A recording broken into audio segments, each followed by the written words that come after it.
Hello there, Simon, just Simon, solo Simon here. You're probably wondering why this is the intro to the interview episode. Well, it's because the interview intro that we did, I can't find on the internet. I don't know, it's on some drive, so it was just easier to do it this way. Today's guest is the one and only Jess Sergis, basically the face of the NRLW. New South Wales Sky Blues. She just won Origin this year. She won the Premiership with the Sydney Roosters, and then she just won New South Wales Rugby League with the West Tigers. Talk cool stuff. We talk how she got into rugby, why she became so dominant, what's up next for her World Cup, hopefully end of the year, and what it's like to be a professional women's rugby player. Enjoy. Let's bring her in now, Simon. The absolute dead set number one player in the game, superstar herself, Jess Sergis. Welcome to the show. Hello. How are you guys? Would you agree with that intro? Would you say that you're the number one player in the comp right now? In the world. Absolutely In the world? not. Absolutely who's not. better? But I'll take it. That was very much a, you said it, guys. I didn't say it, you said it, and I'm not disputing. What do you need to do to be best in the world? Because you've already won a Dally M. Tick, done. One Origin, tick, done. What do you need to be? What do you need to do to be the best in the world? I want to play a World Cup. I haven't ticked that one off yet. And we've got that coming up in the end of the year. We've got selections after the next NRLW that we're going to play in a few weeks. So, yeah, to become the best in the world, I want to tick off that World Cup. I haven't done that yet, and that's the last thing on my list. Are you a chance to get picked? I hope so. I guess I've been playing this. That was Simon giving you a low ball to be like, yeah, I'm going to get picked. He just wanted to see where the humility level was at, and it's quite high because done. we know you're getting picked. No, I don't know. I honestly don't know. I just want to get through NRLW first and play consistent football because I guess the talent now in the women's game, it's just getting better and better. So it's a big competition to compete against. Is that the tough thing for you? Because you've come in, you've taken the comp by storm. 2018 Rookie of the Year, 2019 Dally M, 2021 you've won every trophy that you can win. Are you like, girls, you guys don't need to be as good anymore? Like, you guys just keep doing what you're doing and I'll just keep dominating like I'm doing. I don't know how to answer that one. Okay. Do you want the real answer or? I'm happy to put the team on my back and carry them through. Jess, would you rather lay someone out who's coming at you or score a try, like a length of the ground try? So, like, someone's coming at you, you tackle them, ball gets dislodged and then goes through and gets scored, or would you rather intercept one and run the length of the field? So, did I save a try? If they were coming at me, you save a try and knock the ball out, or you run the length of the field and score? Nah, definitely save a try. I think team first. Yeah, for sure. I think it means more, and I think they're game changers in a game. So, yeah, you can score a runaway try, but at the end of the day, if you've got great D, I think that's what wins games. So, yeah. And that one by a mile. And when you said, look, you can score a runaway try. No, don't know that. Never done it. Never played it. Far too weak to be playing any form of rugby league. Why is it rugby league for you? What was the thing that made rugby league the sport that you chose? So taking me back years ago, Let's do it. We're a big rugby league family, so I've obviously got a younger brother and my dad. We were always in the footy world. We had a club down the road from us, and my uncle was the manager at the time. So yeah, we've always been around it, and yeah, it was just that thing that we would do every weekend. We would get to games, and I think when I was starting to get older, it started to become a shock on me that I couldn't play rugby league anymore because being a female, we could only stop at 12. So I remember begging my dad and my mum, why couldn't I become the boy? My brother's shit at football. We could have we could have switched. He could have been the girl. He's a lot smarter. He could have done that, and I could have been the boy in the family playing rugby league. So it's funny now. We can look back at that and laugh because we kind of have done the switch. You did become the rugby league player. Do you let your brother know that he is shit and that you are much better than him? All the time. He actually, I'll give him this. He did. About a year ago, we did a race down at the park down the road, and he finally beat me. It took him 21 years, but he finally got it over me. So I don't live that one down. unfortunately. No tackling in that race, so it doesn't Yeah, if count. you ran at each other, who you'd lay him out completely. Do you even need to ask that? Yeah, exactly. That's so good. From the under 12s, so under 12s rugby league dream crushed right before your eyes. When does it relaunch again? So I was lucky. Obviously, I was a pretty competitive, well, I still am, pretty competitive growing up. And Couldn't tell. yeah. So mum and dad, they just kind of put me in all other avenues with my sport, and was a bit rough for some things. So kind of we shied away from that, I guess, a little bit. And I tried union, I tried AFL as well, because I guess those kind of sports were up my alley. I loved the contact, but I didn't really have the love and the passion that I had for league. So it wasn't until I was 19, a friend of mine, Corbin, we played Oztag together just down at the local park, and she said for me for years to come and play in her Cronulla team, and I didn't think I was up to the standard anymore, and she literally came and picked me up from my house and dragged me to a training in Cronulla, and I haven't really looked back since. So if it wasn't for her, I honestly don't think I would be in the position that I am. So why is there more of an avenue for rugby union, like female rugby union, than there is rugby league? Because being in Melbourne, I would assume that the rugby league would have a bigger following in Sydney to provide that avenue. Why is union bigger? I think just because union is an Olympic sport, so the girls were lucky enough. They've got the camp down in Narrabeen, and they've got the funding, I think, to go full time and to be professional.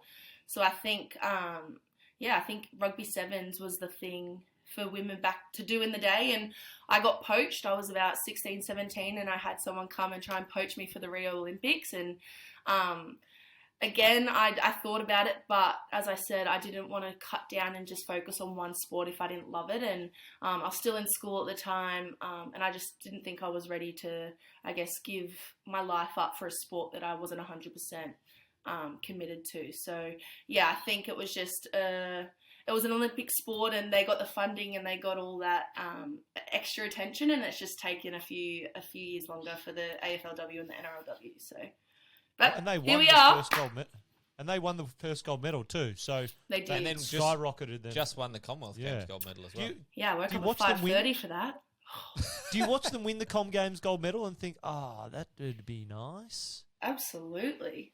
But I just, they deserve it. I couldn't, their skill and their fitness. I play semi-professional football. I think us girls, we're quite fit. We do the work, but that's just the next level. That's the next level of a game. And I think when those girls come into the NRLW and we can see it's a difference, and it just shows that you can be that skillful and powerful if you're full-time, preferred to semi-professional. So there's definitely a difference there that you can see, but they're tremendous athletes. I couldn't run for 7 minutes straight. Do you think you could one day, or once you've conquered you're very close to conquering the NRL anyway, and once you tick off the World Cup and everything and you win the next 3 Dally M's back to back to back, do you think then you could see yourself going to LA 2028 Olympics rugby sevens? Or are you NRL, I'm NRL forever? Yeah, I'm NRL forever. I'm only 24, but I feel like I'm an old duck in the game. I think all the girls are coming through now, and they're 18, 19, and I remember when I was that age coming through, and I still feel like I'm young and I'm still learning the game. So, I don't think I could shy away from the NRL. It's a love of mine. It's all we do here, and it's just couldn't do it. Couldn't do it to myself. It would have been a real scoop if you said, I'm down for 2028. That'd be sick. We'd totally just put that straight to the paper. Yeah. Great. How old would I be? I'd be... Quick math. 28? No. It's 6 years away, so you'd be 30. 30. Prime. You'd be actually prime. Yeah. I'll be retired. Fast. I'll be retired, Strong. guys. No way. How long do you think before the NRLW is able to go full professional? Because you said you're semi-professional at the moment. Yeah. And what does that mean? So semi-professional, what does that mean for your, what does a day in the life look like? So a day in the life for me is I work full-time still. So I'm a support worker at my old primary school, actually. So I work full-time there. And then, obviously we train in the afternoons at night times for girls to leave work and get to training on time. So, it is hard at times, and I think when the competition starts to really rise and build, to balance those two can be a bit challenging at times. But saying that, some women are mums and are juggling family life, and they're working still, and they still come to training and put in the same amount of work that we all do. So, hopefully we can get there. I want to say maybe 5 years. The game's growing tremendously already. We've already got a number of teams added in for next year as well, which is going to grow and expand the women's game amazing. But I'm going to say 5 years. I hope I'm there for it, but I don't know. I don't know if I can. You'll get 1 year in, mate. You'll get 1 year in. You're like, this is pretty nice. Yeah. It's full-time business. Yeah. Are you noticing as it grows that the girls coming up are getting better and better and better? Because, I mean, AFL is our sport down here, obviously.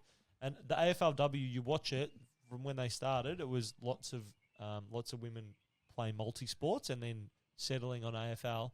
And now the girls who are 17, 18 who are just getting drafted, freak shows. They're unbelievable because they've been playing since they were 10. Yeah, for sure. There's a girl, so we're in pre-season at the moment with the Roosters, and there's a 19-year-old, her name's Destiny Brill, and she's already played Origin.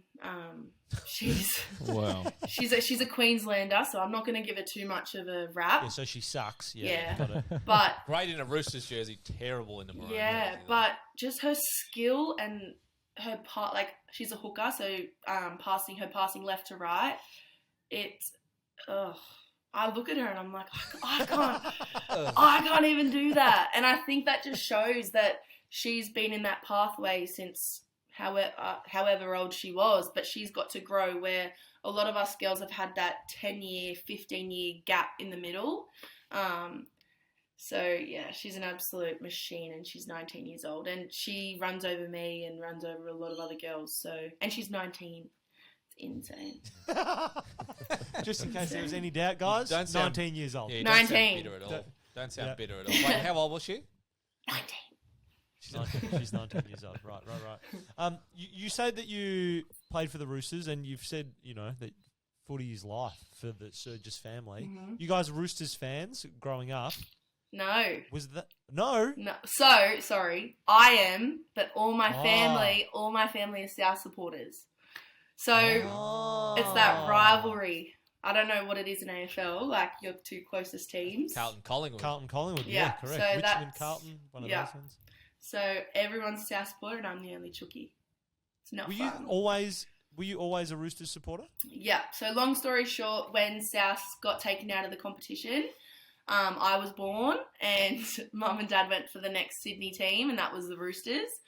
So they stayed on the Rooster bandwagon for a few years, and then South got let back into the comp. So they all went back to South, and I was the only Rooster.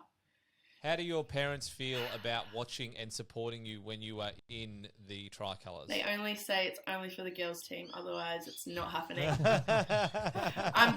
it's funny, like everyone at Roosters, like all our staff, they're trying to get my dad on board. So they're like, whatever we can do, we can get him some tickets, we can get him some kit. Dad went to me the other day, he's like, I need some training shorts. And I said, well, they're going to be Roosters boys. And he's like, that's right, I'll just wear them around the house. Whoa. So we're getting there. We're getting there. Forget the LA comment. That's the scoop. Yeah. Papa Sergis is in the tricolours at home. Yeah. He'll never be allowed down at the pub ever again. No. Bunnies Find would, out. I mean, we won't tell Russell Crowe. Yeah, no. We won't tell him. Yeah, he won't be seen outside because he's got about 3 bunny stickers on his car, so people will be a bit confused. Very, very confused. Who was your favourite player growing up? Minicello. Anthony Minicello. Even I know that guy. Yeah, so he's a... Is he... The Count, one of the best nicknames ever, the Count, because he looked like the guy from Sesame Street. Have you seen him picture of him? No. I'll show Two. That guy, Ed. I know that. I don't know. I know that guy. It means Anthony Minicello. I thought, mate, to be honest, I thought Ed didn't know who Sesame Street was. Yeah, right. That's fair enough. Yeah, so one of my first jerseys, I had Minnie on the back. I wish I still had that. That'd be pretty cool. Have you met him?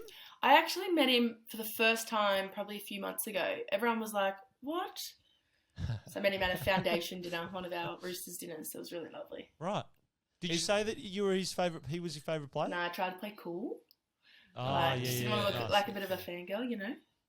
Yeah. But secretly you're inside, you're like, oh my God, there he is. There's the count. Yeah, pretty much. Is it pretty cool to think that there will be, if not already, like kids running around with your number on their back to be going like, "So I'm a Sergis fan."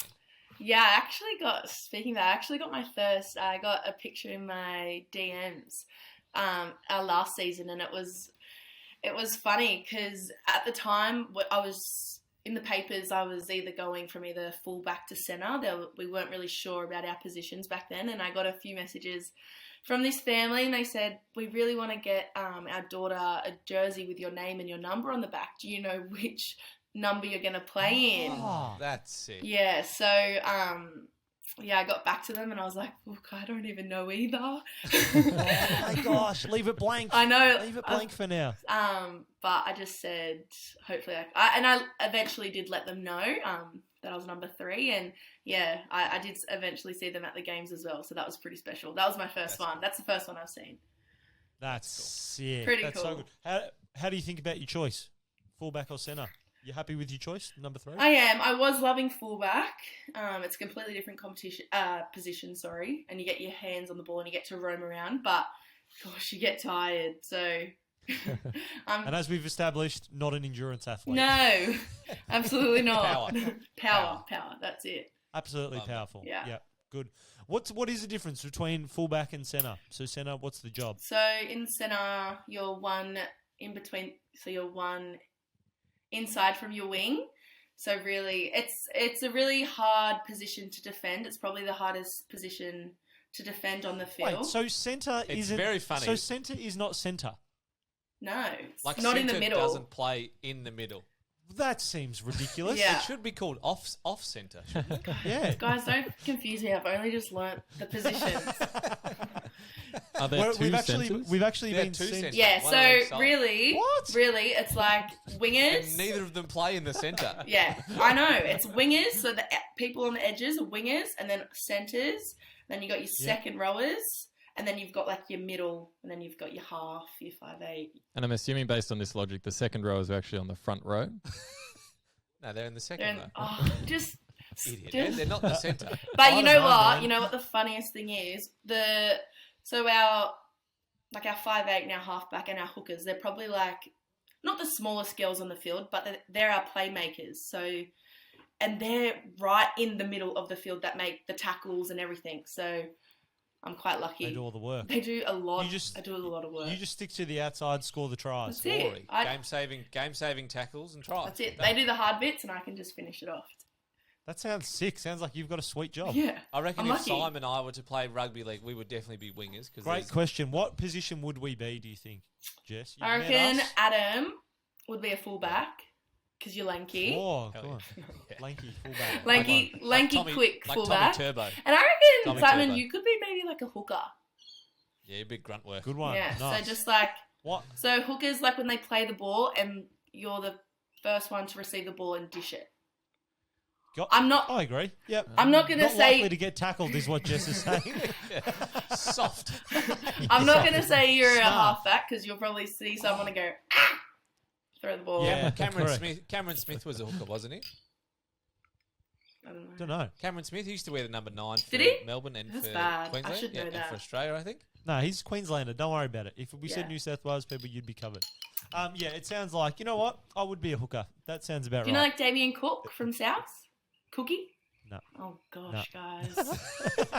When you said Damien Cook, he said no. Throwing out the nickname probably. Yeah. Yeah, Oh, that- especially that when the one. nickname is Robbie Cookie, it's Farah used to be a hooker. Also, don't know him. Yeah. Yeah, I'm not. Look, I'm gonna And hard on my hand, guys. Newbie. NRL. Rugby I'm new league. to sport. I go for the Melbourne Storm in the men. I go for the Sydney Roosters in the women. Yeah. That's who I go for. So, Go Chooks. Woo!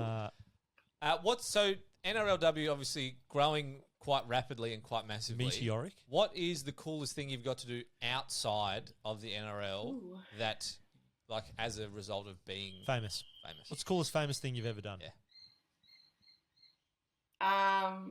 Can't say Dally M medals and winning one. Doesn't count because that's No, I actually want to talk about what we did, but I don't think we can.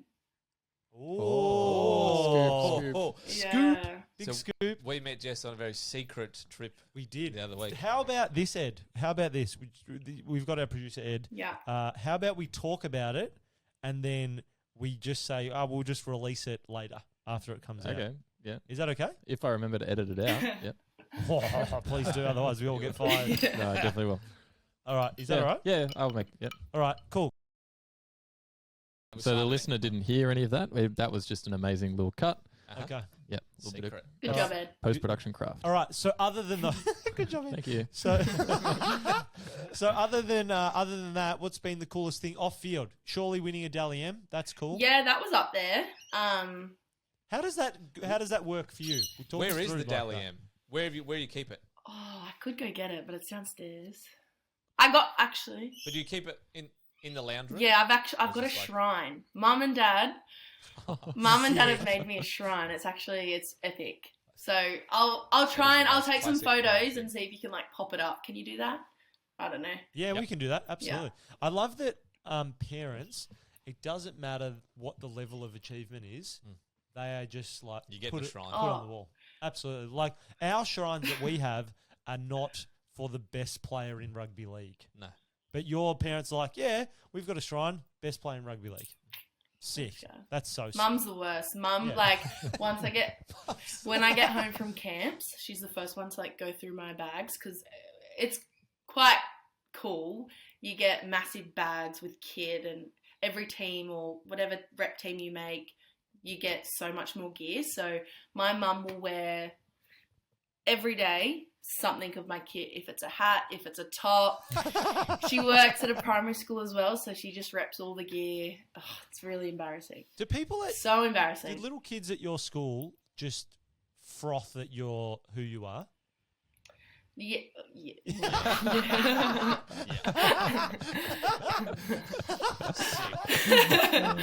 That's the best. Yep. Imagine like if an AFL player worked at your school when you were a little kid. That's what's happening. This is sick. I We love used to it. have one of our teachers' sons used to play AFL, and everyone was like, "Oh my god, that's so sick." one of the AFL players' brothers was our PE teacher, and we were like, we basically know a famous person. This is unreal. Yeah. Wow. Do they just So want you to good. just launch footies? Is that what they want you to do? Well, I just started. We've got sport on Fridays in the afternoons now, and we've got like a representative footy team, and the kids were so funny because obviously I'm a support worker, so I'm there for other kids that have learning difficulties, or if they're troubled, or just like to have a fun time. So I can't actually be, I guess, coaching and taking them to the carnivals and stuff. So my school's great. They kind of did some things and worked their magic, so I'm able to go and support some kids in the carnivals. So yeah, my first one was last Friday, and I feel sorry for my kids once I have them because I'm going to be that crazy mum that charges up and down the field. And I was like, then they're like 11 years old, and I'm like, get involved. Like, I was like, Cruz, get in there. Stop hiding on the wing. That's us, Simon and I, hiding on the wing. No, I'm hiding under the ball, mate. I'm like, get it and get it out of my hands as Imagine quick as I that, can. Like, you've got the best player, you got the best rugby league player in Australia who can coach, and you're like, no, sorry, I can't coach. No, you can if you chuck an ADHD kid on the Yeah. team. You're like, right, bang, Jess, We're playing. we need his help. He's actually, it's hilarious. He's actually our medic. So Yeah. he's got the first aid bag Sick. on, and he Cute. just like wobbles around, and yeah, he he's would like, love it sick. oh, absolutely loves it. And Yeah. all the kids get around him. So, and it gets him out of school, like as if you wouldn't love that. Absolutely. Friday afternoon. Oh, So what started as a somewhat sinister activity just to get Jess Sergis on the sideline of the school rugby team has turned into a really good thing for everybody. So well done, Jess. There are That's it. no losers in Thank this you. situation, I don't except think the so. other team who are definitely going to get punished. Absolutely. yeah. Hey, how did you get Yeah. into support work? How did that start? So when I left school, I've always loved kids since I was pretty young. So I was actually a childcare educator for a few years. But that just got really tricky once league started to pick up. Leaving work early at a childcare centre, it just wasn't working. We go off ratios there, and if we had training at 5 p.m. and I finished work at 6, I couldn't just leave an hour early to get to training because, I literally couldn't leave the kids. So I did that for a few years, but then funny enough, I went back to this school that I'm at and just did a sport assembly. And yeah, was just there one morning, and the principal there now was one of my brother's teachers, and I didn't know she was a principal at the time. So it was so bad. I went home that afternoon and I was talking to my dad, and I was like, I think I'm just going to, because I think in the footy world, support work is really common. I think just because the hours are perfectly with our schedules. So clubs try and push that and do a lot of community work within schools. So somehow opportunities open up. So I've heard about it a lot, but it was bad. I didn't know she was the principal at the time, and I have her on Facebook, and I just randomly messaged her, and I was like, "Hey Helen, like, thanks for having me at your sport assembly today. I'm just wondering, like, if you could ask the principal if there was any like support work."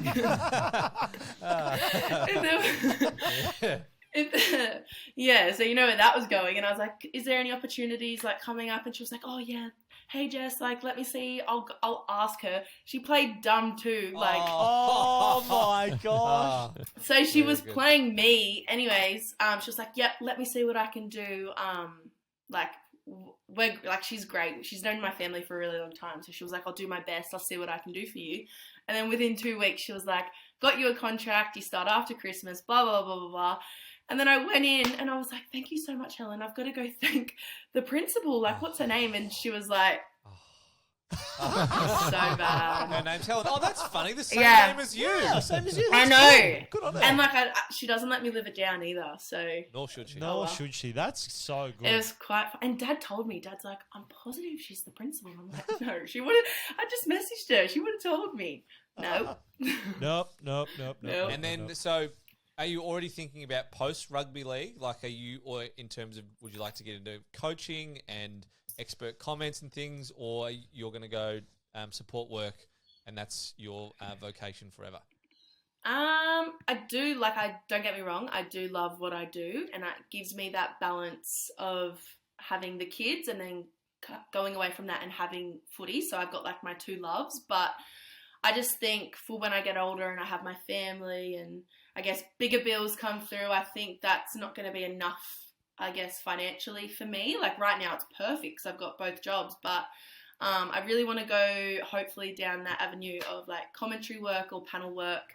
I signed a 1-year deal with Fox at the moment. So just, I guess, learning and them showing me the ropes. So I've done a few panels with them. They're so daunting, but saying that this, like a podcast like this would have scared the crap out of me a few years ago as well. So I think I'm just growing as a person, and I think in a few years' time that will hopefully be good for me. And that's probably the way I want to go. I guess having that, but then still being involved in the footy world as well.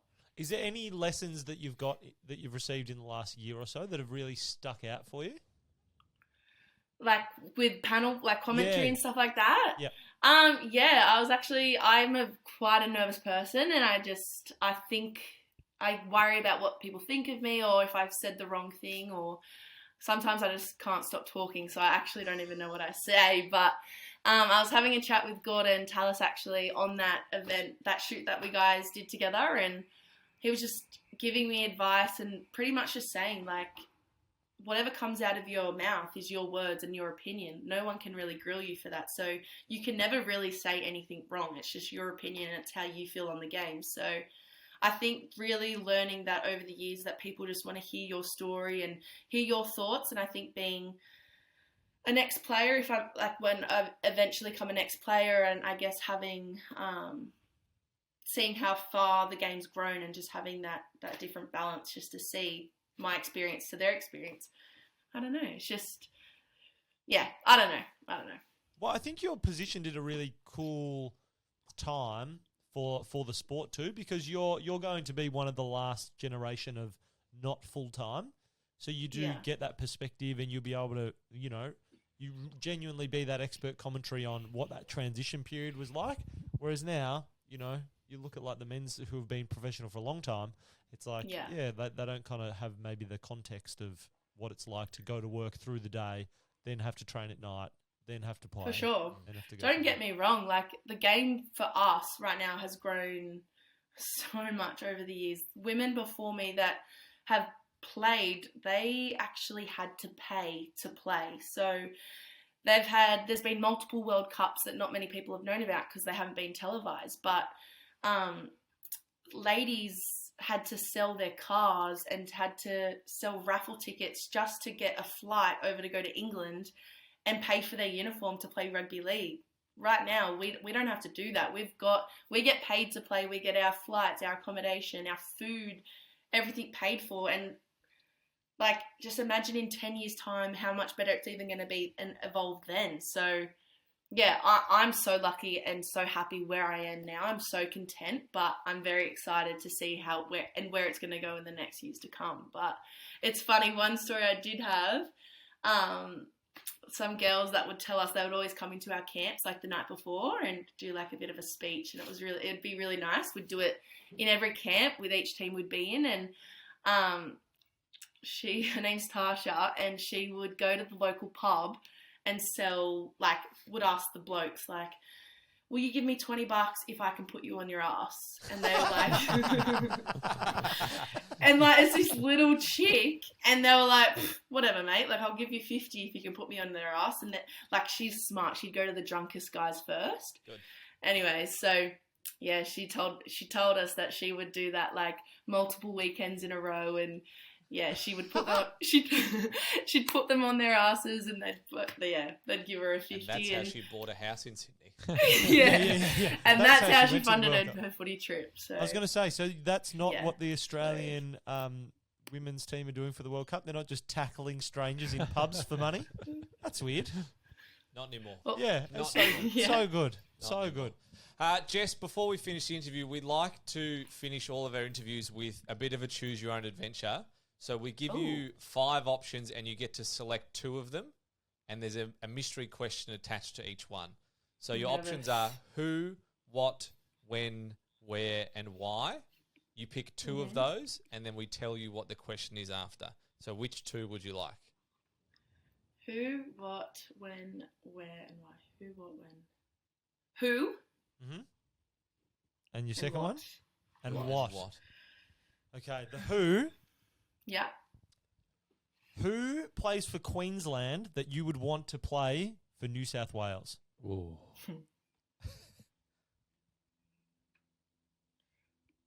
Whoa. Destiny, bro. Yeah, good call. I actually thought you were going to pause for that long and say none of them. I hate all of them. I know, but then it's hard because when I think about like my team and my New South, like, so like, yeah, I wouldn't want to, but she's an upcoming superstar, so yeah, probably Get her her. in there. I like that. Oh yeah, I was going through every position, and I was like, I'm not going to say centre because then she takes my spot. And the what is the best game you've ever played in your career? Hands down, the grand final earlier this year. What a bloody yeah. Which grand final, mate? You played in 2 this year.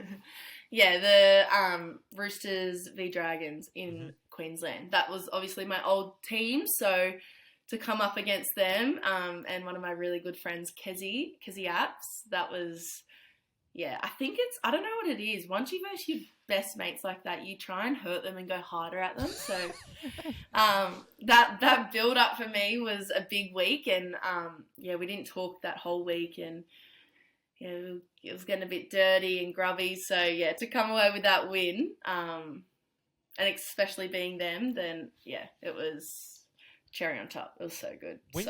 When you were playing that game, was there a moment in the game where you knew you were going to win before it ended? Yes. So I shouldn't say that, but we had a really late try, and there was about, because the whole game it was really close actually, and we ended up getting 1 up on a try, and there was still about 8 minutes or 10 minutes to go. I can't really tell you how long, but anything can happen in the girls' game. I think anything can happen in any game, and there was 2 people say it's a bit. I've got to go into the story now. So do it, mate. We've got time. We had one of our girls got injured, and she was down, and we had our S&C on the field at the time, and he tried to like stop play because our girl was down. Anyways, ref didn't stop. She kept going. And the girls in the Dragons side, we were really close to our try line, and one of the girls in the Dragons squad tried to strip the ball. So in rugby league, you can't have two girls in a tackle. You can only be one-on-one, and if it's one-on-one, you can strip the ball and it's your ball. Anyways, the Dragon girl had called this strip call, and all the other girls had jumped off her, and she's went to strip, but she's missed the strip, and our girl went straight through under the post. We celebrated, and then all those girls tried to blame the trainer being in the middle of the field, like trying to stop the game. That's what they were saying. So a bit of controversy, but every time I talk about it, I hear the strip call because I'm one for a one-on-one strip. I love them, so I knew exactly what she was doing. And then, yeah, it was 2 minutes to go. We were walking back to our try line. We knew they were going to go for a short kickoff. But I looked at Kezzy and I said, like, she mouthed to me. She's like, I'm so proud of you, because at the end of the day, it was bittersweet because one of us were going to finally have a ring on our finger, and if it was anyone, she would have wanted me to have it and I would want her to have it. So it was very bittersweet. She mouthed to me, I'm very proud of you, and she was crying. I had still 2 minutes to go, so I was like, can't even look at her. But yeah, that moment for me. Are you guys going to be in a movie? That's a movie. He's joking. Oh my God. Yeah. I'm going to start crying right now. That's unbelievable. Two best friends playing a grand final against each other. I'm so proud of you. Yeah. Stop it. And That's then ruthless. There's a sick photo as well. I'll have to send it to you guys. But yes, I'm crying, and she's smiling. And I'm the one that won, and she's the one that lost. So it just shows the type of person she is. So, yeah. That's the best. Glory. I love sports. Far out sports are the best. If you don't like sports, they're so get great. stuffed. There you go. I've said it. Jess Sergis, drenched in glory, and soon to be drenched in glory when you make the World Cup. We can't wait to watch you over there, Jess. You're an absolute legend. Thanks for joining us. Everyone, check out Jess's socials at Jessica Sergis. Super easy to find. Everything you can find is on there. Jess, mate, thanks, guys. Good luck for the season. Enjoy the rest of pre-season, and we'll talk to you soon. Thanks, legends. It's fun. Happy. Thanks, mate. Thank That was you. fun. Love it. That was great. Can I ask one question before we stop recording? Sure. This is course. maybe Ed, you can stitch it back in. Okay. When you play State of Origin, where does Yeah. the hatred for Queensland come from, and how is it so visceral? Oh, it's been like that since I was a kid. I remember. I actually don't know where it's come from. I'm positive it's just from the men's game. It was obviously that game that guys would throw haymakers, and it's brutal the games that they've played. So I think it's just carried on. But yeah, I even remember going there as a young kid with my dad, and you just boo them for no reason. It's just I don't know what it was. Like, it's just so competitive, and it's probably the one game for me that everyone looks forward to throughout the year. It's Origin. It's the 3 games. It's hectic. So Hate them. Just hate 'em. absolutely hate them. And it's funny though, because we know them so well. We play club together. We've played in multiple teams, Australia together, and then we come at Origin, and it's literally like we don't know each other, and we can literally happily walk past each other and not look at it, not look at each other. Crazy. It's the best. Even when you go back, what's it like post-Origin after you've just blanked someone for, You and the Destiny. full week? Yeah, you're like, I'm not having you, mate. Get out of here. And then you've got to play in the same team. You just get on with it? It's as soon as that bell goes after that game, you're friends again. Bizarre. I'm proud of it. It is really bizarre. Like, I was pushing and shoving people in that game, and then after it's like, oh, hey, doll, how are you? Sorry about that. Sorry, I've just stuttered you down the back of the leg. My bad. Yeah. Sorry, everyone. Sorry. Love it. But Thanks, Cool. mate. Mate, thank you so much for taking some time. So Appreciate good. it.